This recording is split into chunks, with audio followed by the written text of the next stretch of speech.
Assalamualaikum warahmatullahi wabarakatuh. Perkenalkan, kami dari kelompok 5. Hari ini kami akan mempresentasikan video pembelajaran tentang perkembangan anak-anak awal pada aspek fisik dan kognitif. Yang akan menjelaskan pertama adalah saya sendiri, yaitu Rafa Maharani Kusumaning Sarono dengan NIM 244. Materi pertama adalah, apakah kamu tahu apa itu masa kanak-kanak awal?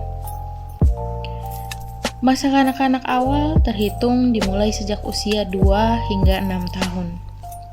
Masa ini dapat disebut juga sebagai masa estetika, masa panca indera, dan masa kenakalan. Nah, apa itu masa estetika, masa panca indera, dan masa kenakalan?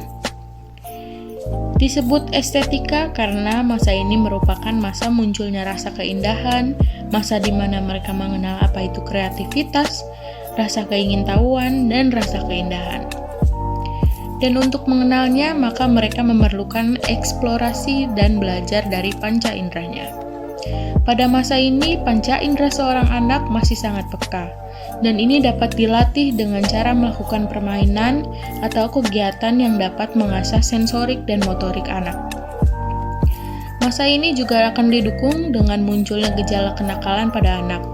Mereka akan mulai menentang kehendak orang tua, bahkan terkadang menggunakan kata kasar yang ia pelajari dari orang lain. Dengan sengaja melanggar apa yang dilarang, tidak melakukan apa yang seharusnya ia lakukan, dan sebagainya. Mereka akan banyak meniru, menghendaki, menentang, melanggar, memiliki rasa penasaran tinggi, impulsif, dan banyak menolak kehendak orang lain. Namun, hal ini dilakukannya bukan karena ia keras kepala, egois, ataupun ceroboh, melainkan karena ingin mengalami dan ingin menyaksikannya sendiri akibat dari apa yang mereka perbuat. Dengan ini mereka bisa belajar untuk mengetahui hal manakah yang benar dan hal manakah yang salah. Mereka akan belajar dari keterampilan-keterampilan dan pengalaman-pengalaman yang akan mereka alami secara langsung.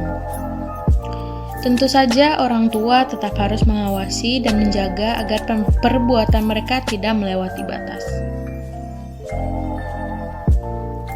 Lalu, apa penyebab dari kenakalan-kenakalan tersebut dan bagaimana cara menghadapinya sebagai orang tua? Pada masa ini, anak-anak sedang memiliki sikap egosentrisme. Mereka sedang merasa diri mereka berada di pusat lingkungan. Berkat perkembangan bahasanya, mereka juga mulai menyadari bahwa mereka juga bisa menjadi subjek di dunia ini dan bukan lagi objek. Umpamanya seperti target dan pemanah. Target sebagai objek yaitu ketika mereka masih bayi, dan pemanah sebagai subjek yaitu seperti orang tua. Saat masih bayi, mereka seperti target sasaran pemanah yang diatur dan hanya bisa diam di tempat dan menuruti tempat yang sudah si pemanah inginkan. Nah, saat masa anak-anak inilah mereka mulai menyadari bahwa mereka juga bisa menjadi si pemanah yang bisa mempunyai kebebasan dalam bergerak, bertindak, memutuskan, dan menentukan keinginan sesuka hati mereka. Mereka menyadari bahwa mereka bukanlah target yang hanya bisa diam dan menerima segala arahan yang diberikan oleh si pemanah seperti saat mereka bayi. Maka dari itu, mereka mulai menentang, menghendaki, dan menolak sesuatu sesuka hati mereka. Lalu bagaimana cara menghadapinya sebagai orang tua? Sikap terbaik adalah dengan menggunakan jalan tengah, yaitu dengan sikap yang tidak ekstrim atau berlebihan. Baik ekstrim dalam menekan maupun ekstrim dalam memanjakan atau memberikan keringanan. Sebagai pusat lingkungan anak, yaitu orang tua, harus bisa menerapkan dan mengajarkan sikap-sikap yang baik dan benar baik dalam keluarga maupun lingkungan luarnya. Harus bisa memberitahu mana yang benar dan tidak, tetapi jangan sampai terlalu ditekan pula. Apalagi sampai terlalu dimaklumi dengan dalih, namanya juga anak kecil. Karena jika hal ini terus-menerus diterapkan, akan timbul sikap yang lebih melewati batas dari sang anak. karena ia akan selalu merasa apapun yang ia lakukan tidak akan menjadi masalah karena ia masih anak kecil. Materi selanjutnya akan dilanjutkan oleh Saudari Tri Ainur Kumala Rahman. Kepada saudari dipersilahkan. Baik, saya Tri Ainur Kumala Rahman, NIM 267, akan melanjutkan penjelasan materi dari Saudara Raffi. Ciri-ciri masa kanak-kanak awal ada apa saja? Ciri-ciri pada masa kanak-kanak awal ada 6. Yang pertama, usia yang mengandung masalah atau usia sulit. Yang kedua, usia mainan. Yang ketiga, usia prasekolah. Yang keempat, usia belajar kelompok. Yang kelima, usia menjelajah dan banyak bertanya. Yang keenam, usia meniru dan kreatif. Selanjutnya, tugas-tugas perkembangan pada fase ini ada apa saja? Tugas-tugas perkembangan pada fase kanak-kanak awal ada 5. Yang pertama, belajar berbicara. Misalnya, dengan belajar menyebut kata ayah, ibu, atau benda-benda sederhana di sekitarnya. Yang kedua, belajar membedakan jenis kelamin dan tata krama antar jenis kelamin. Yang ketiga, belajar mengadakan hubungan emosional selain dengan orang-orang terdekatnya. Yang keempat, belajar membedakan antara hal yang baik dan hal yang buruk, dan mengembangkan kata hati. Yang kelima, membentuk konsep-konsep pengertian sederhana tentang kenyataan sosial dan alam. Materi selanjutnya akan dijelaskan oleh Saudara Tegar. Kepada Saudara Tegar, dipersilakan. Baik, saya di sini akan melanjutkan materi dari Tri Ainur. Sebelumnya perkenalkan, nama saya Tegar Yan Ramadan dengan NIM 294.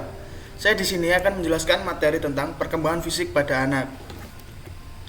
Perkembangan fisik sendiri merupakan dasar bagi kemajuan perkembangan berikutnya. Dengan perkembangan fisik yang baik, anak dapat tumbuh lebih aktif dan bisa bereksplorasi dengan bebas.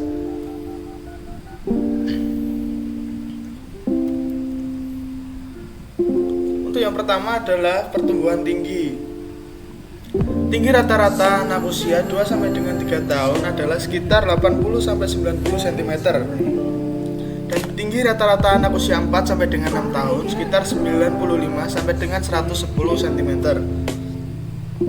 Dan untuk berat sendiri, berat rata-rata anak usia 2 sampai dengan 3 tahun sekitar 10 sampai dengan 15 kg.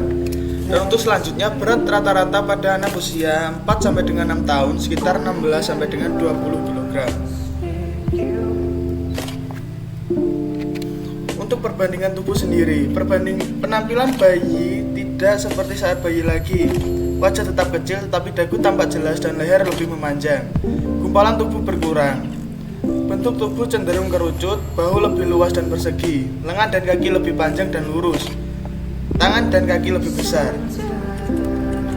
Untuk postur tubuh sendiri dibagi menjadi 3, yaitu endomorfik, mesomorfik, dan ektomorfik. Untuk endomorfik sendiri adalah postur tubuh yang gemuk dan lembek. Mesomorfik yang kuat dan berotot. Dan untuk ektomorfik adalah yang relatif lurus.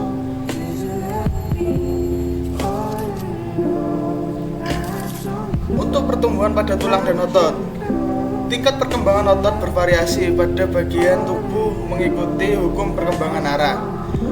Otot menjadi lebih besar, berat dan kuat sehingga anak tampak lebih kurus meskipun beratnya bertambah. Untuk lemak dalam tubuh anak tergantung pada postur tubuh anak itu, yaitu 3, endomorfik, mesomorfik, dan ektomorfik. Pada anak yang endomorfik lebih banyak jaringan lemaknya daripada jaringan otot. Sedangkan pada mesomorfik kebalikannya, yaitu lebih banyak jaringan otot daripada lemak. Untuk ektomorfik mempunyai otot yang kecil dan sedikit juga jaringan lemak. Untuk selanjutnya adalah pertumbuhan gigi.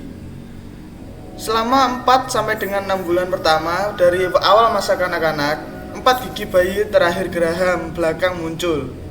Selama setengah tahun terakhir, gigi bayi mulai tanggal digantikan oleh gigi tetap. Bila masa kanak-kanak berakhir, pada umumnya bayi memiliki 1 atau 2 gigi tetap di depan dan beberapa celah di mana gigi akan tetap muncul.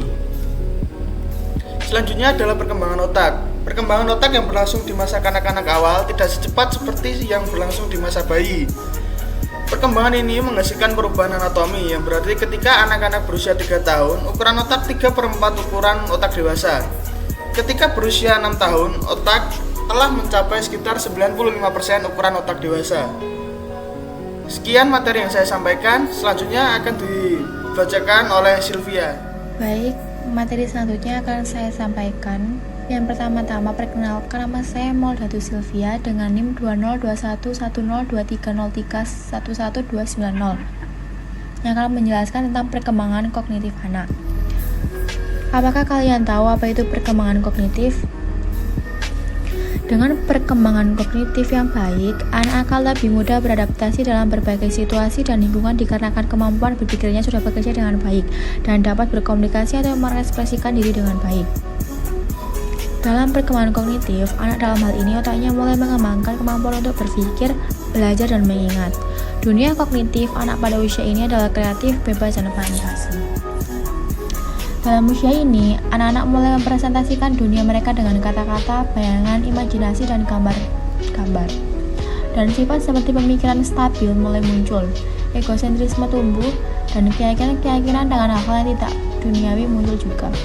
Golongan cara pemikiran berbagi menjadi 2, yaitu simbolik dan intuitif. Yang pertama, simbolik ini lebih condong pada menggambarkan perasaan dan pikiran melewati media gambar, perbuatan, ataupun tulisan rekan-rekan mereka. Sedangkan yang intuitif lebih mengarah kepada pengeluaran perasaan dan pikiran melalui perkataan, tindakan bijak, atau menjelaskan dengan sikap yang tegas. Di masa ini, anak-anak akan aktif membangun pengetahuan dan pemahaman mereka. Jika tidak, seseorang harus bisa mendorongnya untuk bisa mengekspresikan dirinya. Karena pada masa ini adalah masa krusial dalam pembentukan karakter kedepannya. Jika anak dibiasakan untuk tidak mengekspresikan dirinya pada masa ini, maka kedepannya ia akan kesulitan pula untuk mengekspresikan dirinya. Karena ia sudah terbiasa sedari kecil untuk memendam jati dirinya sendiri. Tetapi harus diingat juga, jika berlebihan mengekspresikan diri pada masa ini bisa membentuk sifat sombong atau ingin pamer dan unjuk diri yang berlebihan pada diri anak. Memang semuanya bisa berubah seiring berjalannya waktu, tapi tidak mengurangi kemungkinan juga bila sikap itu tetap akan melekat pada jati diri anak walaupun sedikit. Makanya pada masa ini diperlukan interaksi sosial yang cukup, jangan berlebihan atau berkurangan. Dengan interaksi sosial di lingkungan yang baik, mereka bisa belajar untuk meniru, mempraktekkan, dan memiliki pemahaman yang baik pula untuk proses pengembangannya ke depannya. Sekian materi dari kami, terima kasih sudah mendengar, dan mohon maaf apabila ada kesalahan kata yang tidak kami sengaja. Wassalamualaikum warahmatullahi wabarakatuh.